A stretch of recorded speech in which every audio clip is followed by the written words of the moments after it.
pinakamalawak na newsroom sa buong Pilipinas. Ito ang Radyo Pilipinas News Update.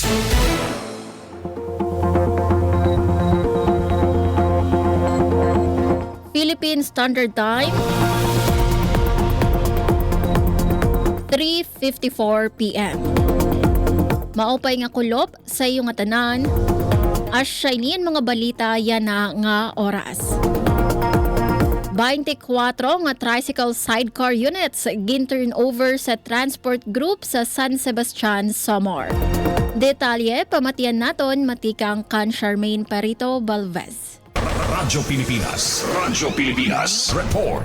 Gin-turnover sa mga beneficiary drivers sa San Sebastian Habal-Habal Drivers Association sa Bungto, San Sebastian, Samar ang 24 kabugos nga tricycle sidecar units ang habal-habal ano sa primera nga transportasyon sa Bungto sa pag-turnover sa mga sarakyan ginsosuportaran ang panginabuhian sa mga benepisyaryo ug dugang luwat nga oportunidad nga mapahataas ang income tungod kaya magsakay mas damo nga pasahero ug iba pa nga mga kargada ang mga sidecar units. Nagbuhat liwat orientation sa occupational safety and health kundiin ginparig-on ang nuluhiya san mga drivers bahin san safety practices sugad san regular nga pag-maintenance san sarakyan ug pagsunod sa mga regulasyon pantrapiko.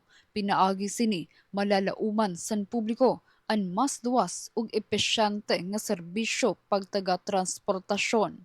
Para sa Bagong Pilipinas, Charmaine Perito Balvez, Radyo Pilipinas, Radyo Publiko, Kalbayog.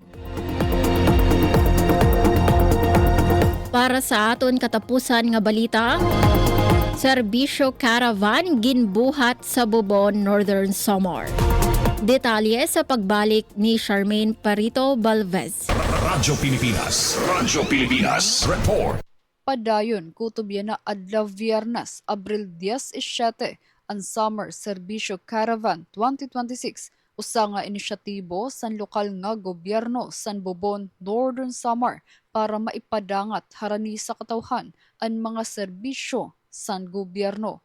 Nagtikang ang aktibidad sa Tunlunas, target sa programa ang 18 nga mga barangay san Bungto linabina adtun tay-aw nga mga komunidad ug may kakulangan sa access sa serbisyo. Magkadurudilain nga mga serbisyo ang natagamtaman sa mga residente sugad san libre nga medical nga dental consultation, operation tuli para sa mga kwalipikado, pag-assister sa civil registration nga distribusyon sa family food packs, may adaliwat youth profiling ngan paghatag school supplies para sa kabataan, samtang ginhatagan suporta ang mga parag-uma pinaagi sa agrarian reform, agriculture ngan veterinary services.